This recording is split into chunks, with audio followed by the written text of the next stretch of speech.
লাইভটি শেয়ার করে দেন, সকলে দেখার জন্য লাইভটি শেয়ার করে দেন।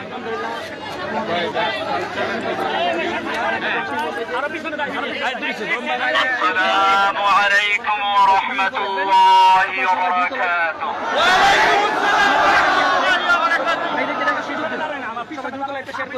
আলহামদুলিল্লাহিল্লাযী নাজ্জানা মিনাল কওমিজ যালিমিন। আমিন। আল্লাহ সুবহানাহু ওয়া তাআলার মহান দরবারে শুকরিয়া জ্ঞাপন করছি, যিনি আমাকে দীর্ঘ 11 বছর 16 দিন পরে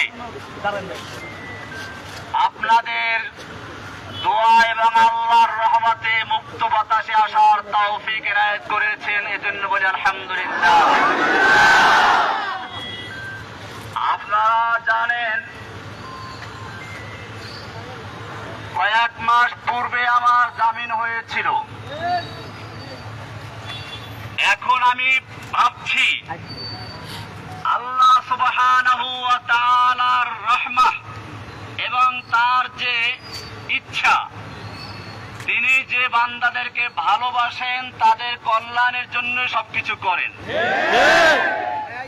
ওই সময় যদি আমি মুক্ত হতাম, সমালোচকরা বলতো সরকার তাকে ছেড়ে দিয়েছে আপোস করার জন্য। বিভিন্ন রকমের সমালোচকরা সমালোচনা করত। আল্লাহ সুবহানাহু ওয়া তাআলা চাইলেন তোমাকে এই সমালোচনার বোঝা নিয়ে বের হওয়া দরকার নেই, ইজ্জতের সঙ্গে বের করো।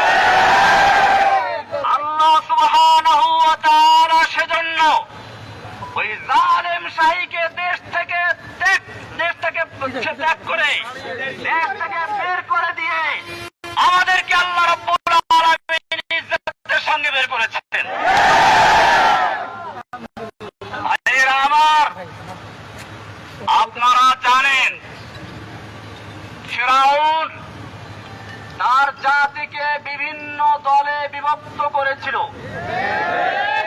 কুরআনুল কারীমের সূরা কসস এর প্রথম থেকে 7 আয়াত পর্যন্ত সে বিষয়গুলো রয়েছে।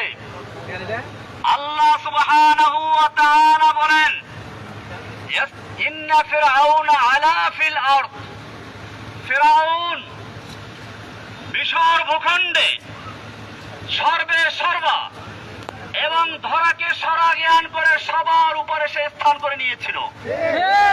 তার চেয়ে বড় আর কেউ নেই। ফেরাউনের সঙ্গে আমাদের দেশের ফেরাউনি পূর্ণ মিল রয়েছে। তিনিও বাংলাদেশের ক্ষমতাকে এমন ভাবে কুক্ষিগত করেছিলেন, তার ইশারা ছাড়া একটা কিছু করা সম্ভব হতো না। হাইকোর্ট থেকে আমাকে জামিন দিয়েছিল, শেখ হাসিনার ইঙ্গিতে আমাকে আবার পুনর্বার গ্রেফতার করে জেলে দেওয়া হয়েছিল। হাসিনা, দেখে রাখো, আজকে বাংলাদেশের তুমি নেই, জহিরুদ্দিন রহমানি।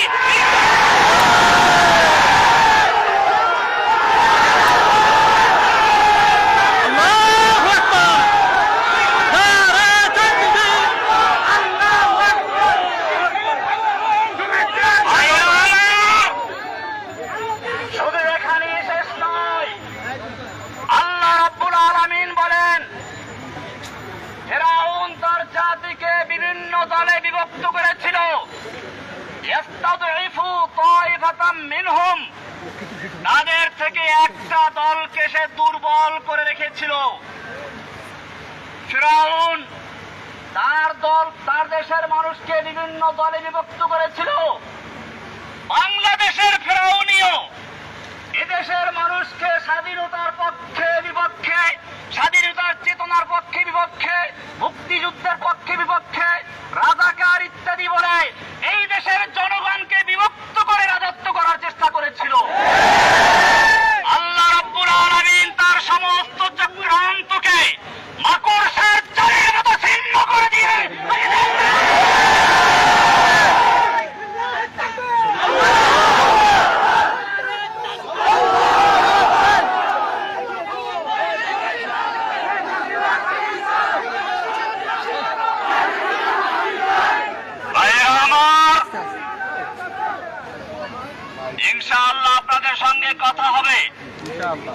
অনেক কথা হবে।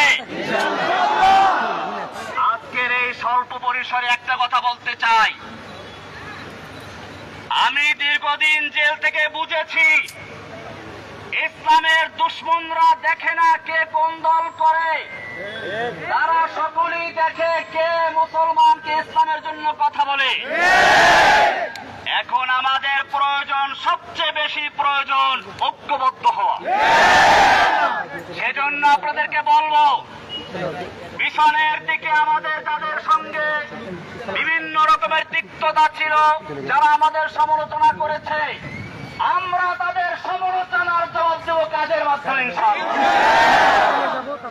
সেজন্য মনে রাখবেন, এখন থেকে আমাদের স্লোগান হচ্ছে আব হামারা এক হি কাম ইন্তেকাম ইন্তেকাম। মনে আছে মাশাআল্লাহ? আমাদের একই কাজ হচ্ছে ইন্তেকাম, মানে প্রতিশোধ। কিন্তু এই প্রতিশোধ কিভাবে শুনুন, ভালো করে শুনুন। প্রতিশোধ মানে এই নয় যেটা স্বাভাবিক অর্থে বুঝে আসে। প্রতিশোধের প্রথম কাজ হচ্ছে ক্ষমা। আল্লাহর নবী সাল্লাল্লাহু আলাইহি ওয়াসাল্লাম মক্কা বিজয়ের পরে যখন তিনি বিজয়ের দেশে মক্কায় দাঁড়ানো, সাহাবায়ে কেরাম 10,000 তরবারি উন্মুক্ত রেখে বসে আছেন, আল্লাহর নবী ইশারায় অপেক্ষা করছেন। আল্লাহর নবী মক্কার কাফেরদেরকে জিজ্ঞেস করলেন, ও মক্কার কাফেরেরা, আজকে তোমরা আমার থেকে কেমন আচরণ আশা করছো? মক্কার লোকেরা বলেছিল, একজন উত্তম ভ্রাতা, উত্তম চাচার থেকে যা আশা করা যায় আমরা তাই করছি। আল্লাহর নবী সাল্লাল্লাহু আলাইহি ওয়াসাল্লাম সেদিন বলেছিলেন, আজকে আমি সে কথাই বলবো যেই কথা বলেছিল আমার ভাই ইউসুফ আলাইহিস সালাম তার ভাইদেরকে হাতের নাগালে পাওয়ার পরে। ইউসুফ আলাইহিস সালামের ভাইয়েরা তাকে কুয়ায় নিক্ষেপ করেছিল, কিন্তু সেই ভাইয়েরা যখন তার হাতের মুঠোর ভিতরে চলে আসলো, ইউসুফ আলাইহিস সালাম তাদের ক্ষমা করে বলেছিলেন, লা তাসরিবা আলাইকুমুল ইয়াউম, আজকে তোমাদের বিরুদ্ধে আমাদের কোনো ক্ষোভ নেই, আমার কোনো ক্ষোভ নেই, যাও তোমাদের সকলকে আমি ক্ষমা করে দিলাম। আল্লাহর নবী সাল্লাল্লাহু আলাইহি ওয়াসাল্লাম মক্কার সেই বিজয় দিবসে, বিজয়ের মুহূর্তে যখন তার একটা ইশারা পেলে 10 লক্ষ তরবারি মক্কার কাফেরদেরকে কচু কাটা করে রক্তে রঞ্জিত করে ফেলতো, সেই সময় আল্লাহর নবী মক্কার কাফেরদেরকে উদ্দেশ্য করে বললেন, আজকে আমি তোমাদের সাথে সে কথাই বলছি যা ইউসুফ বলেছিলেন, যাও, লা তাসরিবা আলাইকুমুল ইয়াউম, আজকে তোমাদের বিরুদ্ধে আমার কোনো ক্ষোভ নেই, ইযহাবু আনতুমুত তুলাকা, যাও, আমি তোমাদের সকলকে সাধারণ ক্ষমা ঘোষণা করলাম। আব হামারা এক হি কাম ইন্তেকাম ইন্তেকাম, ক্ষমা। দ্বিতীয় নাম্বার, এই ক্ষমা কিন্তু সকলের জন্য প্রযোজ্য ছিল না। আল্লাহর নবী সাল্লাল্লাহু আলাইহি ওয়াসাল্লাম সেই ক্ষমার দিনেও বলেছিলেন, কয়েকজন লোকের নাম ধরে ধরে, এদের ক্ষমা নেই, এদেরকে জিহাদের ময়দানে শিখে যেতে হবে। আপনারা জানেন, আল্লাহর নবী সাল্লাল্লাহু আলাইহি ওয়াসাল্লাম এখনো লোহার অস্ত্র মাথার থেকে খুলেন নাই। সেই সময় রাসূল সাল্লাল্লাহু আলাইহি ওয়াসাল্লামকে বলা হলো, ইন্না ইবনা খাতাল মুতাআল্লিকুন বিআসতারিল কাবা, ওই যে ইবনে খাতাল, যাকে আপনি ক্ষমা করেন নাই, যে আপনার বিরুদ্ধে কুচ্ছা রটনার জন্য দুটো নর্তকী নাচাতো আর গান গাওয়াতো, সেই ইবনে খাতাল এখন বাঁচার জন্য কাবার গিলাফ ধরে ঝুলে আছে। আল্লাহর নবী সাল্লাল্লাহু আলাইহি ওয়াসাল্লাম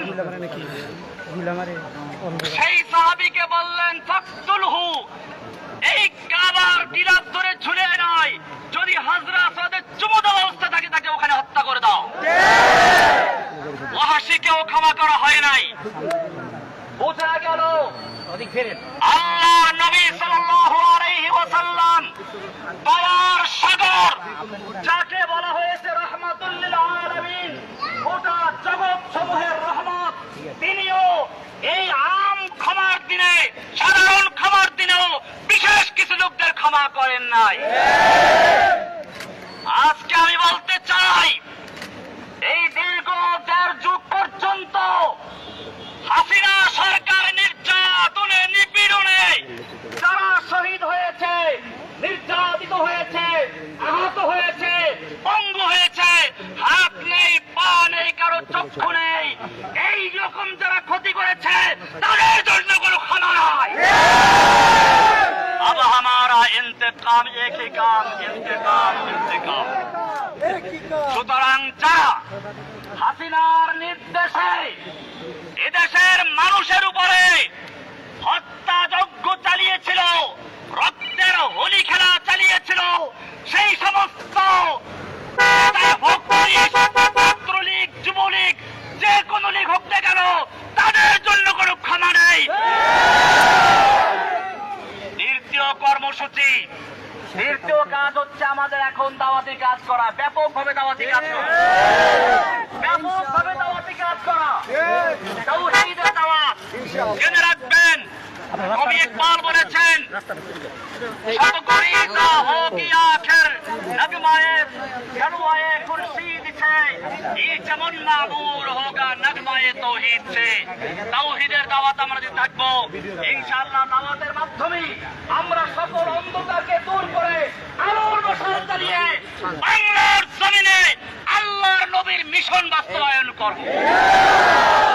নবীর মিশন কি ছিল ভালো করে শুনুন। আল্লাহ রাব্বুল আলামিন কোরআনে কারীমের 3 জায়গায় একই কথা বলেছেন, হুয়াল্লাযী আরসালা রাসূলাহু বিল হুদা ওয়া দীনিল হক। আল্লাহ তাআলা তিনি তার রাসূলকে দ্বীনে হক এবং হেদায়েত দিয়ে প্রেরণ করেছেন। কি জন্য? লিইয়ুযহিরাহু আলা দ্বীনি কুল্লিহি, অন্য সকল দ্বীনে বাতিলের উপরে দ্বীনে হককে বিজয়ী করার জন্য। আমাদের এখন কর্মসূচি হচ্ছে আল্লাহর জমিনে আল্লাহর নবীর সেই মিশন বাস্তবায়ন করা, আল্লাহর দ্বীনে হককে সকল দ্বীনে দাঁড়ান না, আলোচনা শেষ করুন। আমরা ইসলামের পতাকা উত্তোলন করে ছাড়বো। সেই কাজে আপনাদের সঙ্গী পাবো ইনশাআল্লাহ। আপনাদের তৌফিক দান করুন, আমিন। ধৈর্য ধারণ করুন, কোন বিশৃঙ্খলা না করি। আর এখন কেউ মুসাফা করার চেষ্টা করবেন না। কারণ হচ্ছে এই, আসলে সেনাবাহিনী তাদের আমাদের যে সুবিধার্থী, তারা আমাকে বলেছিল গোপনে অন্য রাস্তা দিয়ে পার করে দিবে, কিন্তু আমি জানি আপনারা আমাকে জানের চেয়েও ভালোবাসেন। আপনাদেরকে কাঁধে রেখে অন্য পথে যাওয়াটা আমি পছন্দ করি না। সেজন্য আপনাদের দোয়া পাওয়ার জন্য এবং আপনাদের মনের আবেগটাকে কিছুটা হলেও শান্ত করার জন্য আমি আপনাদের সামনে এসেছি। এখন আমরা কেউ কোনো বিশৃঙ্খলা করবো না। এই গাড়িটা যিনি চালাচ্ছেন, ওনার বারবার অনুরোধ হচ্ছে, ভাই গাড়ির যেন কোনো ক্ষতি কেউ না করে, কেউ মুসাফা করতে না আসে, এরকম ভাবে গাড়ির যেন কোনো রঙের ক্ষতি না লাগে, কারণ গাড়িটা ওনার নিজেরও না। সেজন্য আমরা শান্তভাবে দীর্ঘ 11 বছর পর্যন্ত ধৈর্য ধারণ করতে পেরেছি। ইনশাআল্লাহ এখন কিছু সময়ের জন্য ধৈর্য ধারণ করলে আমাদের কষ্ট হবে না ইনশাআল্লাহ। আপনাদের সকলকে ধন্যবাদ, জাযাকুমুল্লাহ। আল্লাহ তাআলা আপনাদের সকলকে জাযা দান করুন, আমিন। আমি ওই সকল ভাইদের জন্য দোয়া করছি, আবু সাইদ থেকে শুরু করে এই আন্দোলনে এবং এর আগে যারা আন্দোলন করতে গিয়ে শেখ হাসিনার নির্যাতনে শাহাদত বরণ করেছেন, আহত হয়েছেন, পঙ্গু হয়েছেন, আল্লাহ তাআলা তাদের সকলকে, যারা শহীদ হয়েছেন তাদের সকলকে জান্নাতবাসী করুন এবং যারা আহত হয়ে তাদেরকে সেবা দান করুন, আমিন। আপনাদের সকলের হায়াত দারাজ হোক। আল্লাহ তাআলা সকলকে হায়াতে তৈয়বা নসিব করুন, সুস্থ সবল অবস্থা রাখুন, দ্বীনের জন্য কবুল করুন, আমিন।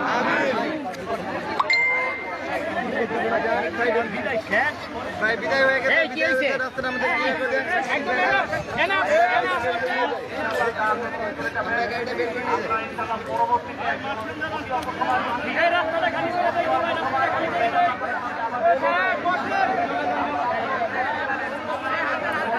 এই ভাগ দেন চলে যায় ইনশাআল্লাহ। আসসালামু